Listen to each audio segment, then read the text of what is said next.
Cool.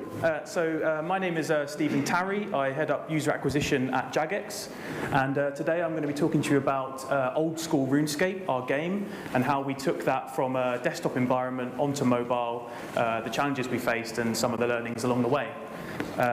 So first and foremost, just a bit of an introduction as to what old school RuneScape is. I'll get the confusing bit out of the way first. So old school RuneScape is a version of RuneScape as it was back in 2007. So the game RuneScape's been out since 2001. We've had a lot of fans join the game along the way, and there was a real market opportunity for us because a lot of our fans were saying, we want the game back how it used to be in the kind of heyday, the classic day when everyone remembers it when they were back in school. So that's kind of what old school is versus our other part of the game, which is RuneScape.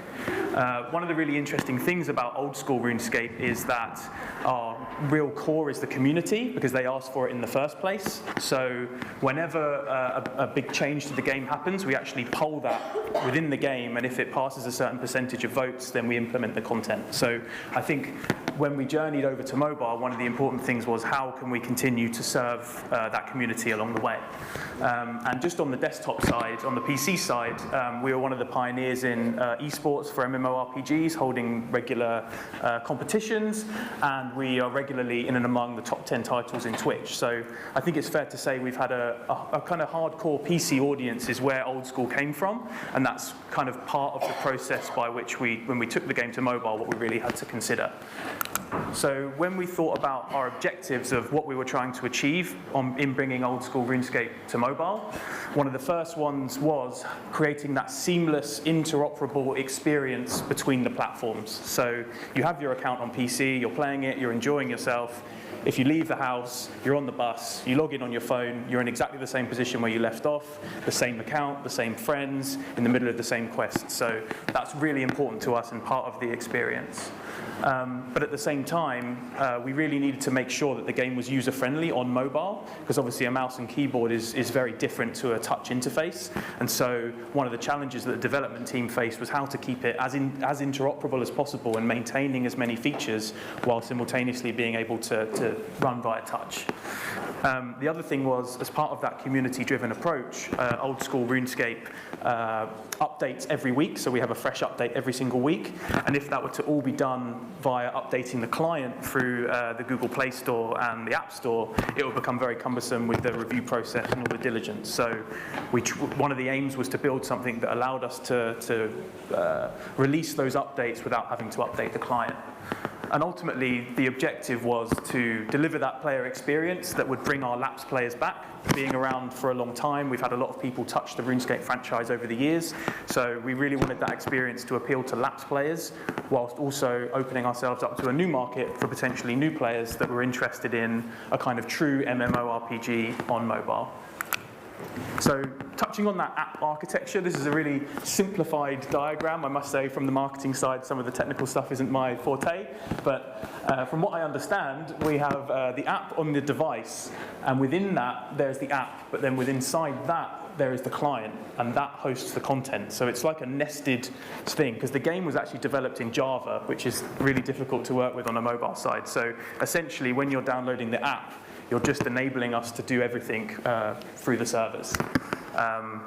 The client actually does have a number of more mobile native features. So for example, we've been able to integrate with AppsFlyer, a mobile measurement partner, push notifications, and all that stuff kind of sits within the app layer without necessarily communicating with the content layer that sits within, which is what the player actually interfaces in. So it was a challenge and something that a lot of, I guess, mobile-first developers wouldn't have to deal with, but it was definitely an interesting time for the development team. And just a super simple diagram to show what cross-platform play means to us. I kind of explained that earlier on. Very nice and simple, but it's the same game. It's exactly the same experience. There's no differences within the game. You can play any piece of content on PC that you can play on mobile. You can, within seconds, be playing on either one. So that's kind of what we mean by cross-platform play. And that's kind of, I think, sets us apart in the market versus a lot of other MMOs on mobile, which are kind of mobile only. So why did we do this? And I talked about the lapsed player base earlier. One of the things about RuneScape is it's been around a super long time, and a lot of people have subsequently played it. I know back in the day I was playing it at lunchtime in school, so I think there's been a lot of people that have touched RuneScape over the years. A lot of those people are no longer able to sit at their desktop and play for hours on end, so the business thought there was a massive opportunity there to bring that to mobile, where people can play on the go and continue to level up their skills. One of the things we did was try to cluster that audience into different segments, where we can talk about the more recently lapsed users that were more engaged and familiar with the old school brand, versus those that had lapsed pre-2013 that don't even understand what old school RuneScape as a concept is. They only recognize the word RuneScape full stop. We actually surveyed 100,000 of our lapsed players through our research and strategy team internally, and 90% of those players said that they'd show some kind of interest in playing RuneScape on mobile. So that was kind of the fuel to the flame that really made sure that we pressed on with it. So that's kind of all the backdrop, but getting into the go-to-market plan for how we brought old school RuneScape to mobile and some of the kind of tips and tricks that I would recommend. So one of the first things I think worth mentioning is the pre-order process. So both Google Play and Apple offer the ability for you to put your app available for pre-order, which essentially means that a user can sign up to it, and then when the app is launched on Google Play, they receive a notification, and on iOS, the app actually downloads itself. One of the really cool things about this for us was having that built-up demand had a massive impact for us when we launched. So we were able to achieve the #1 top free app globally, in the US, within 12 hours on iOS, and that's top apps, not just top games. And again, the top free on Google Play within 72 hours. One of the things I'd actually recommend is not just setting the pre-order up and leaving it, but to actually promote against it. So on the user acquisition side, we ran paid campaigns on both Facebook and Google UAC, optimizing towards the pre-order. So if you do it within your mobile measurement partner's attribution window, you kind of store up all those installs, and then when the game is released, it gets attributed to the right network. And in addition to that, through our own channels, through our social media, through our community teams who are relentlessly on Reddit talking to our players, to really drum up that excitement about the pre-order enables you to essentially get what you would used to call that burst incent marketing at launch. We kind of got that through the pre-order process, which took us up the top of the charts. So I definitely recommend looking into that before you launch your game. The next thing is obviously user acquisition, which is my forte, I guess. And in 2018, the game was launched at the end of October. We spent $2 million in November and December, driving 749,000 installs at a cost per install of about £2.76. One of the things within Jagex that was a bit of a mindset change between desktop and mobile was the kind of demands on the creative between running our marketing on PC and running our marketing on mobile. With performance marketing on mobile, you need to be very creating as many creatives as possible and testing them and making sure that you're finding the right audience with the right creative. So I think I've got a couple of examples up here. So we've got some examples of the types of different advertisements we use. So some of it was definitely harking to the nostalgia of the old games with the classic RuneScape font and the old lobby and the kind of old key art, which was from back in the day. But we also tried to show the game as much as possible on devices, show people in their hands, because that's the differentiator factor. Hopefully we've got some videos that might play. So talking to that idea of having different creative executions, this is kind of our standard trailer where we're just calling out the key features, making sure the user's really sure that it's on mobile, showing it on hand as much as possible, because this was what our users would want to see, especially the lapsed players. I think that's looping, so I'll go on to the next one. But at the same time, we tested lots of different iterations and different types of creative. So this is the kind of stuff that Jagex probably wasn't used to doing, churning out different types of assets, drastically different iterations, and more social themed, paid social.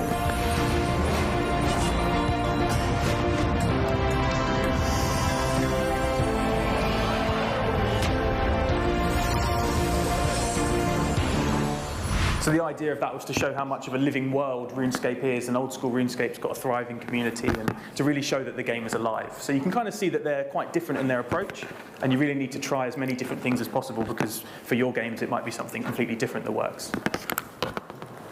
One of the other difficulties on the advertising side was the behavior of our users. So within user acquisition, a lot of the time we're talking about return on ad spend or return on investment as the key metric.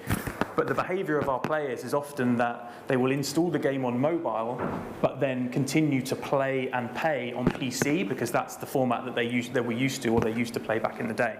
So from a architecture side, we couldn't just rely on our MMP, which is Apps Flyer, to look at return on ad spend. So using a Jagex customer user ID, we essentially took all of the attribution data and joined it with our own internal data warehouse so that we could map everything on the Jagex user ID, including the behavior on PC, so the sessions on PC and mobile retention, and ultimately kind of platform agnostic ROAS, which was what I was looking for to be able to scale our spend as much as we could in a profitable way. So if possible, try to do that, but I have to admit it was a challenge for our BI team. One of the other things as part of the go-to-market strategy was using social and influencers and influencer marketing.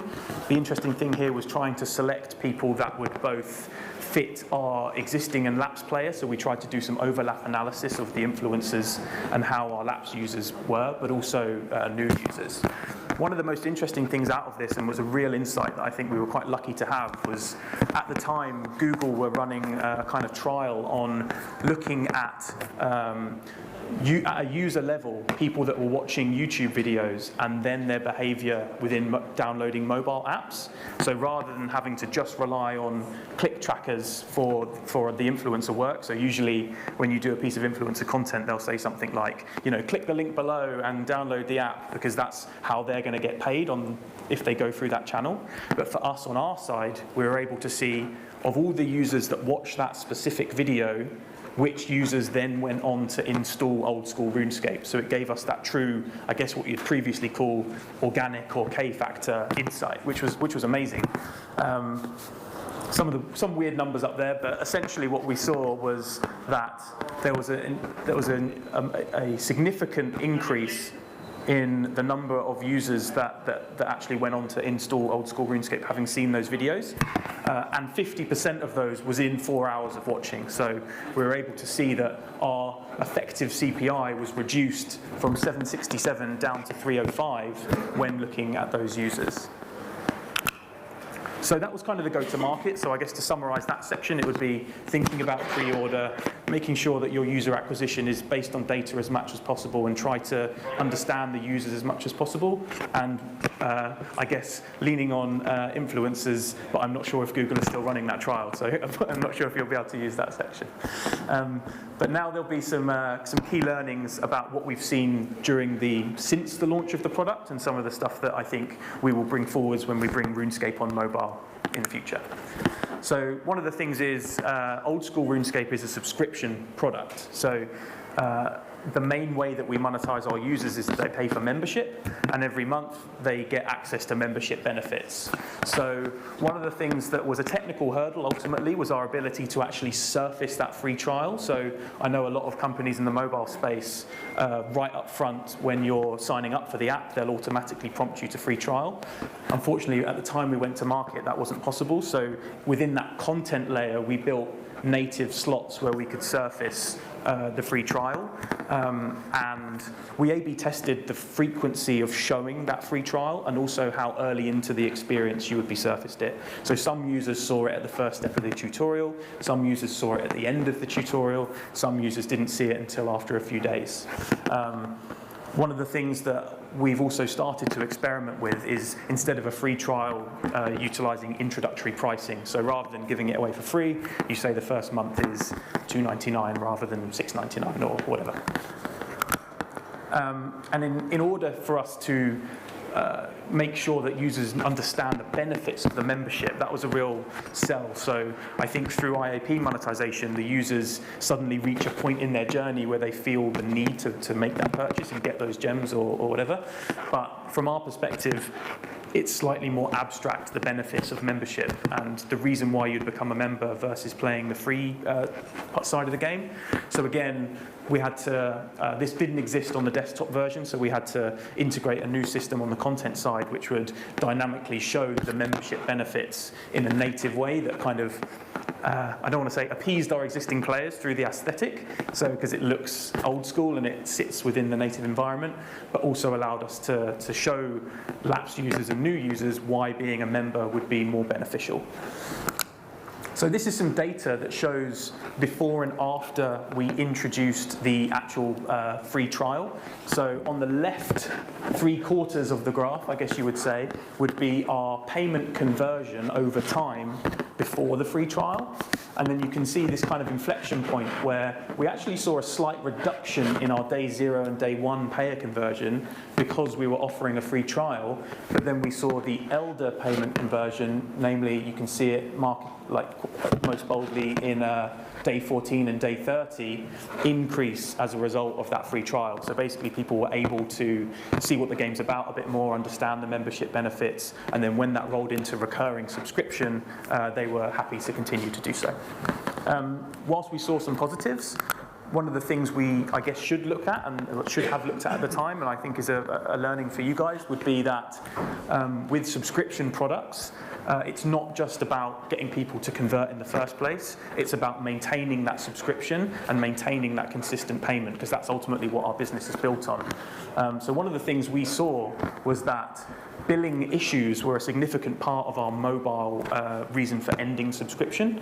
So we saw that people would either have changed their credit card details or payment card details, there was an error in the transaction, and one of the things I think should be looked at is that both Google and Apple offer grace period and billing retry, which are basically systems that allow the user more time in order to make the payment, and also a system that kind of backs up and rechecks the payment. And so we would have seen improved churn rate if we would have released this at the time. We have since, and we will go on to with RuneScape, but just a learning for you guys.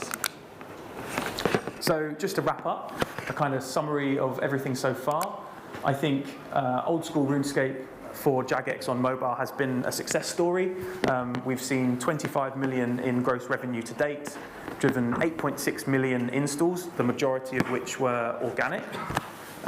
We reached the #1 free US and UK within 24 hours of launch, and are today still a top 200 grossing game in the US and UK. So I think this kind of shows for anyone that's looking at PC and mobile and how these things interact, that for us, mobile was definitely an opportunity for us to increase our reach and keep players happy by giving them more choice on where they want to play. And I think in the world where, you know, people are using so many different platforms, it's really important that you can give the user the choice to play wherever they want. And finally, a last little plug. We won the EE Mobile Game of the Year 2019, which was the only BAFTA which was voted for by players. So we were super stoked about that. Thank you.